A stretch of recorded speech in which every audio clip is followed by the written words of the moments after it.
UP निकाय चुनाव के दूसरे चरण में उत्तर प्रदेश के 38 जिलों में 11 मई को मतदान होगा। 13 मई को नतीजे आएंगे। चुनाव में अपने प्रत्याशियों की जीत सुनिश्चित करने के लिए लगातार पार्टियों के बड़े नेता जनसभा कर रहे हैं, रैलियां कर रहे हैं और ज्यादा से ज्यादा मतदाताओं को अपने पक्ष में करने के लिए तमाम सारे वायदे भी कर रहे हैं। अगर पूर्वांचल के बस्ती जिले की बात करें तो यहाँ पर 2 दिन पूर्व मुख्यमंत्री योगी आदित्यनाथ खुद पहुंचे थे। उन्होंने एक बड़ी जनसभा को संबोधित किया था। इसके बाद कल 3 बड़े कार्यक्रम बस्ती जिले में हुए। पहला कार्यक्रम डिप्टी सीएम ब्रजेश पाठक का हुआ, वो बादशाह मैरिज हॉल में उन्होंने प्रबुद्ध वर्ग सम्मेलन को संबोधित किया और केंद्र सरकार और राज्य सरकार की तमाम सारी योजनाओं को जनता के बीच में रखा। उन्होंने कहा कि 2017 से पहले प्रदेश में गुंडों की सरकार थी, लोग दबंगई कर रहे थे, गुंडई कर रहे थे, माँ बहनों का सड़कों पर चलना दूभर हो गया था। लेकिन जब से मोदी और योगी की सरकार आई है, लगातार पूरे प्रदेश में शांति और अमन चैन कायम है। इसके अलावा उन्होंने तमाम सारी योजनाओं की लंबी फहरिस्त भी जनता के सामने रखी और भाजपा की उम्मीदवार सीमा खरे के पक्ष में मतदान करने की अपील की। दूसरा बड़ा कार्यक्रम रुधौली नगर पंचायत में हुआ, जहां भारतीय आजाद पार्टी के राष्ट्रीय अध्यक्ष चंद्रशेखर आजाद पहुंचे। उन्होंने एक बड़ी जनसभा को संबोधित किया और पार्टी के प्रत्याशी सफिया खातून के पक्ष में वोट करने की उन्होंने अपील की। उन्होंने कहा कि जब हम जागरूक होंगे तो अपने अधिकारों के रक्षा के लिए लड़ाई लड़ सकेंगे और हम तब मजबूत होंगे जब हमारे लोग कुर्सियों पर बैठेंगे और सत्ता में उनका दखल होगा।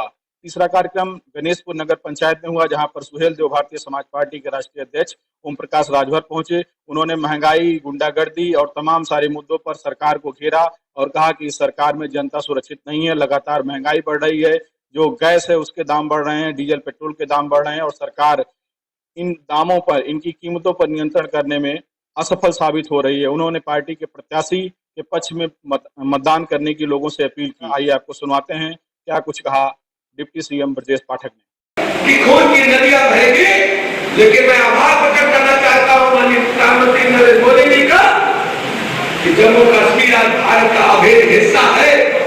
जो अधिकार आपको बस्ती में प्राप्त है, वही अधिकार आज जम्मू कश्मीर के लोगों को प्राप्त है। बड़ी संख्या में मुस्लिम बहनें आ रही थी, बड़े मियां जरा सा नाराज हो गए। रोटी देर में दरवाजा देर से खुला, तलाक तलाक तक कह करके हमारी बहनों को सड़क पर छोड़ देने का काम करते हैं। मुस्लिम बहनों के हक में 3 तलाक कानून पास करके उनको भी हक देने का काम मोदी जी ने किया। 2019 से लेकर आज तक पूरे देश में 80 करोड़ लोगों को और प्रदेश में 15 करोड़ लोगों को निःशुल्क राशन आज भी दिया जा रहा है। कोई बीमार हो जाए सबसे पहले गरीब बहनों के गहने बिकते थे, जेवर बिकते थे, गरीब का घर बिकता था, खेत बिकता था। 5 लाख तक का निःशुल्क इलाज हर गरीब को देने का काम माननीय प्रधानमंत्री नरेंद्र मोदी जी ने किया। आप अच्छी तरह जानते हैं उत्तर प्रदेश की हालात 2017 से पहले क्या थी। गुंडे, बदमाश, लुच्चे, लफंगे, भले आदमी का घर से निकलना मुश्किल था। एक गाड़ी में 10 बंदूकें भर करके बस्ती में लोग चलते थे, प्लाट मकान दुकान कब्जा करते थे और नारा लगा करके करते थे, डंडे की चोट पर करते थे। समाजवादी पार्टी का नारा है खाली प्लाट हमारा है। कोई प्लाट मकान दुकान बचा नहीं हुआ जिसको सपा के लोगों ने कब्जा न करने का काम किया। हमारी बहु बेटियां निकलना मुश्किल था चौराहों पर। इंटर कॉलेज, डिग्री कॉलेज में पढ़ने जाती थी, बुरी नजर से देखते थे। योगी जी की सरकार ने 25,000 से अधिक मुकदमे दर्ज करके ऐसे लफंगों को जेल भेजने का काम। आज हम कर सकते हैं कि प्रदेश में कोई भी गुंडा माफिया सक्रिय नहीं है। सबको या तो जेल में डाल दिया, प्रदेश छोड़ करके चले गए। कई जिलों में तो हमने अखबार में देखा कि माफिया तख्ती लटका करके घूम रहे हैं कि हमको जेल भेज दो, हम बाहर नहीं रहेंगे, कुछ नहीं करेंगे। इसलिए मेरे मित्रों आपसे मैं रिक्वेस्ट करने के लिए आया। लेकिन जो विपक्ष के प्रत्याशी है समाजवादी पार्टी के, गुंडे अराजकता और भ्रष्टाचार के दलदल में डूबी हुई पार्टी उनके पीछे है। और जो लोग नेता चुनाव लड़ रहे हैं, उनके लिए भी कहना चाहता हूं, आपका वोट दिखा जाएगा।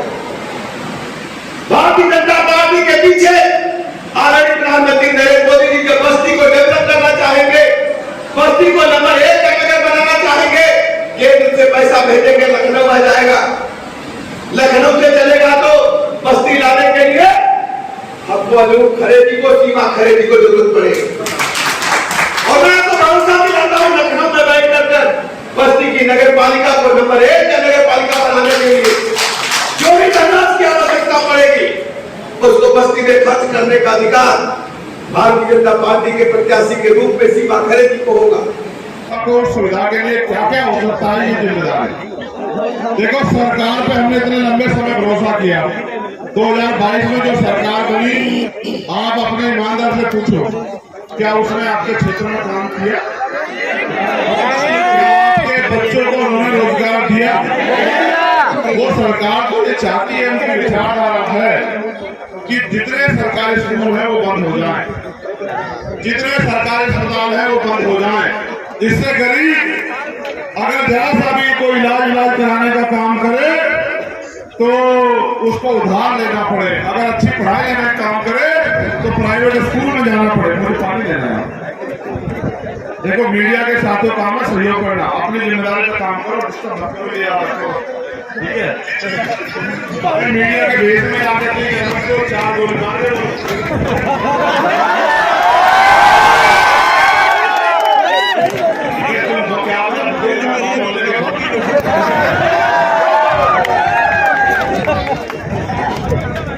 गोदी मीडिया भाई, गोदी मीडिया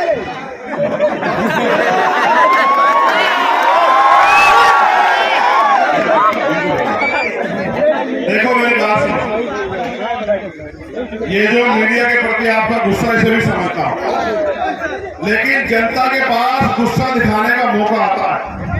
वो मौका होता है जब आपके यहाँ कोई इलेक्शन आए और आपके अंदर नाराजगी है, उस नाराजगी का बदला जो है आप अपनी वोट को अपनी पार्टी, अपने संगठन, अपने जिस नेता को आप चुनना चाहते हैं उसके समर्थन में देके करोगे, तब जाके आपको फायदा होगा। चिल्लाने से, नारे लगाने से, हल्ला मचाने से कोई फायदा नहीं होगा, ठीक है। ये लोकतंत्र है, जिसको जनता वोट देती है वो ताकतवर हो जाता है। आज ये क्या नाम है, सफीना हमारी बहन भाभी मोहम्मद शकील अहमद, ये आज बहुत ताकतवर नहीं, लेकिन अगर आपने मेरे कहने के बाद अपनी वोट का प्रयोग इनके समर्थन में किया और 11 तारीख को जब आप अपना चेयरमैन चुनने जाओगे, अगर आपने इनको चुना तो आज ये जो सफीना है, सफीना नहीं रहेगी, ये क्या हो जाएगी, रदौली चेयरमैन सफीना जी हो जाएगी, नहीं हो जाएगी।